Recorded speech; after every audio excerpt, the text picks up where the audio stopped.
সবাইকে দুনিয়া থেকে বিদায় হওয়া লাগবে। দুয়ারে আইসাছে পালকি, দেশ সাজাইয়া দে রে আমার। দুয়ারে আইসাছে পালকি, দেশ সাজাইয়া দে। বড়ই পাতার গরম পানি, বড়ই পাতার গরম পানি, গোসল সাইরা দে। দুয়ারে আইসাছে পালকি, দেশ সাজাইয়া দে রে আমার। দুয়ারে আইসাছে পালকি, দেশ সাজাইয়া দে।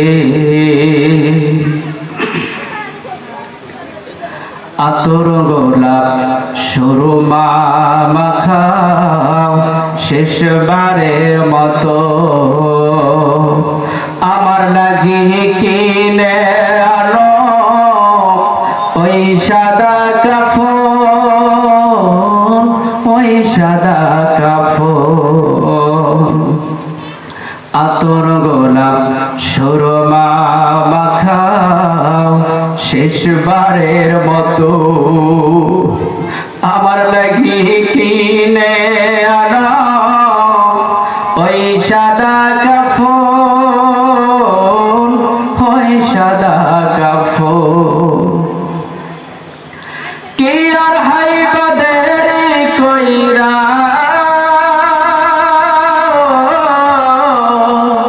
কি আর হাইবাদের কইরা গোসল সাইরা দে।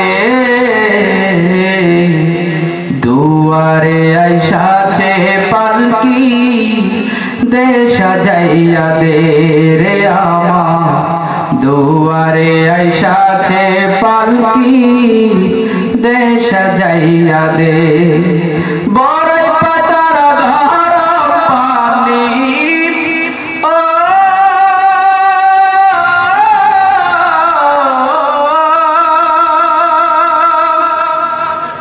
বড়ই পাতার গরম পানি, গোসল সাইরা দে। দুয়ারে আইসাছে পালকি, দেশ সাজাইয়া দে রে আমার। দুয়ারে আইসাছে পালকি, দেশ সাজাইয়া দে।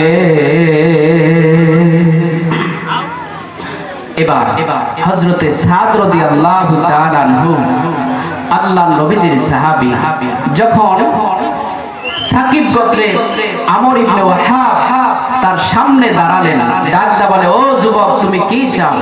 এবার হযরতে সাদ রাদিয়াল্লাহু তাআলা আনহু বলছেন যে দয়াল নবীজি আপনার মেয়ের সঙ্গে আমার বিবাহের ব্যবস্থা করেছেন।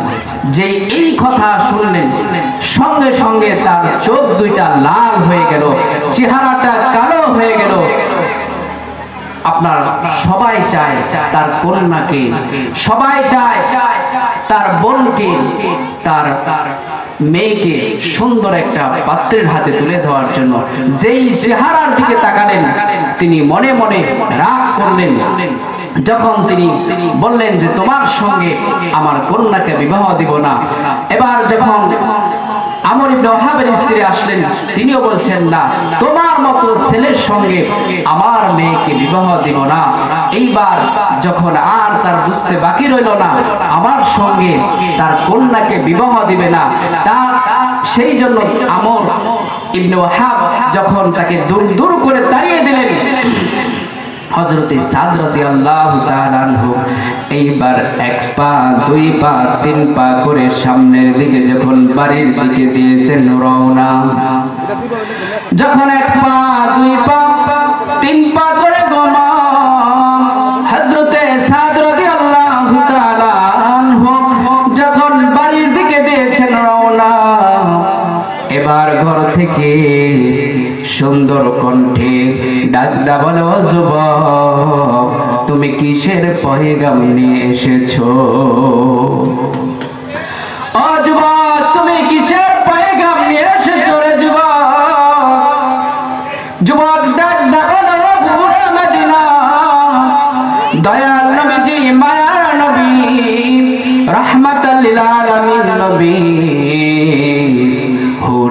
মদিনার সঙ্গে আমার বিবাহের ব্যবস্থা করেছে। যখন এই কথা বললেন, হুরে মদিনা ডাকতে বলেন, আপনার সঙ্গে কি আমার নবীজি বিবাহের ব্যবস্থা করেছেন? জি, আমার সঙ্গে বিবাহের ব্যবস্থা করেছেন। এই কথা বলতে দেরি গো, তার পিতার কাছ থেকে তিনি অনুমতি নিলেন না, তার মায়ের কাছ থেকে অনুমতি নিলেন না। এক কথায় তিনি বলে দিলেন, এই বিবাহে আমি রাজি, এই বিবাহে আমি রাজি, এই বিবাহে আমি রাজি। সুবহানাল্লাহ। কারণ হলো হুরে মদিনা আমার নবীজিকে জানের চাইতে বেশি ভালোবাসতে। আমার স্বামী যদি কালো হয়, আমার স্বামী যদি বিশ্রী হয় গো মা, হুরে মদিনা ডাকতে বলে, আমার জন্য আমার রাসূল যা চয়েস করেছেন, আমার জন্য আমার নবীজি যাকে ভালোবেসেছেন, আমি হব তার স্ত্রী। সুবহানাল্লাহ। কারণ হলো হুরে মদিনা সূরাতুল হুজরাতের 1 নম্বর আয়াত তিনি জানতেন। আল্লাহ রাব্বুল আলামিন সূরাতুল হুজরাতের 1 নম্বর আয়াতে আল্লাহ তাআলা বলেন, ইয়া আইয়ুহাল্লাযীনা আমানু লা তুকদ্দিমু বাইনা ইয়াদাইল্লাহি ওয়া রাসূলিহি ওয়াত্তাকুল্লাহ ইন্নাল্লাহা সামিউন আলীম। চুপে চুপে বলি সুবহানাল্লাহ। এইবার হুরে মদিনা এই সূরা হুজরাতের অর্থ তিনি জানতেন। সূরাতুল হুজরাত আল্লাহ রাব্বুল আলামিন কি বলেছেন শুনেন, মনোযোগের কান লাগান। আল্লাহ রাব্বুল আলামিন ডাকটা বলেন, ইয়া আইয়ুহাল্লাযীনা আমানু, হে ঈমানদারেরা, লা তুকদ্দিমু বাইনা ইয়াদাইল্লাহ, তোমরা আল্লাহ এবং তার রাসূলের সামনে তোমরা অগ্রগামী হয়ো না। আল্লাহ এবং তার রাসূল যা বলেছেন তা মনে মনে আমাদেরকে মেনে নিতে হবে। সুবহানাল্লাহ। সেখানে কোনো ফতোয়াবাজি করা যাবে না গো মা, সেখানে কোনো রকম আবদার চলবে না। আমার রব্বুল আলামিন মানব জাতির জন্য আল্লাহ রব্বুল আলামিন যা বিধান দিয়েছেন, আর আমার নবীজির আদর্শ মতো জীবন পরিচালনা করার জন্য আমার রব্বুল আলামিন আমাদেরকে নির্দেশ দিয়েছেন। সুবহানাল্লাহ। বিবাহ হয়ে গেল, বাসর ঘরের জন্য এবার কেনাকাটার জন্য নবীর সাহাবী হযরত সাদ রাদিয়াল্লাহু তাআলা এবার বাজারে চলে গেলেন। বাজারে যাওয়ার পরে গো মা একটা ইলহাম শুনলেন। ইলহামটা কিরকম ছিল? ও মদিনার লোকেরা, ও মদিনাবাসী, শোনো শোনো, দয়াল নবীজি জিহাদের ময়দানে। কে আছো কোথায় গো? দয়াল নবীজি জিহাদের ময়দানে।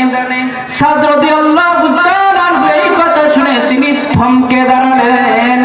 কারণ হলো ওই দিকে বাসর ঘরের মধ্যে বসে আছে হুরে মদিনা, আর অপরদিকে আমার নবীজি জিহাদের ময়দানে। সাদ রাদিয়াল্লাহু তাআলা কোথায় যাবে, কোথায় যাবে? এইবার তিনি সঙ্গে সঙ্গে তিনি মনটাকে তিনি নবীর প্রেমে মাতোয়ারা করে দেয়া তিনি সঙ্গে সঙ্গে বললেন, আমি নবীজির কাছে যাব, ওই জিহাদের ময়দানে যাব। সুবহানাল্লাহ। হযরত সাদ রাদিয়াল্লাহু তাআলা সেই যুদ্ধের জন্য তিনি বাসর ঘরের জন্য তিনি কেনাকাটা না করে গো হযরতে সাদ রাদিয়াল্লাহু তাআলা আনহু একটা তরোয়াল কিনে নিলেন এবং একটা ঢাল কিনলেন যুদ্ধের জন্য। হযরতে সাদ রাদিয়াল্লাহু তাআলা আনহু যুদ্ধের ময়দানে চলে গেলেন গো মা। তিনি তো মূলভাবে কঠিন লড়াই করতেছেন, তিনি কঠিন ভাবে লড়াই করতেছেন। আমার নবীজি যুদ্ধ দিয়ে তত্ত্বাবধান করতেছিলেন। একজন সাহাবী ডাক দিয়ে বললেন, ইয়া রাসূলুল্লাহ, ইয়া হাবিবাল্লাহ, নবী গো, কালো একটা লোক দেখা যায়, সে যুদ্ধের মধ্যে কঠিন লড়াই করছেন কাফেরদের সঙ্গে। ইয়া রাসূলুল্লাহ, সে কে? আমার নবীজি হযরতে সাদ রাদিয়াল্লাহু তাআলা আনহুকে দেখে তিনি চিনে ফেললেন। আমার নবীজি ডাক দিয়ে বলেন, সাদ, কেন ডাক দিলেন? কারণ হলো আমার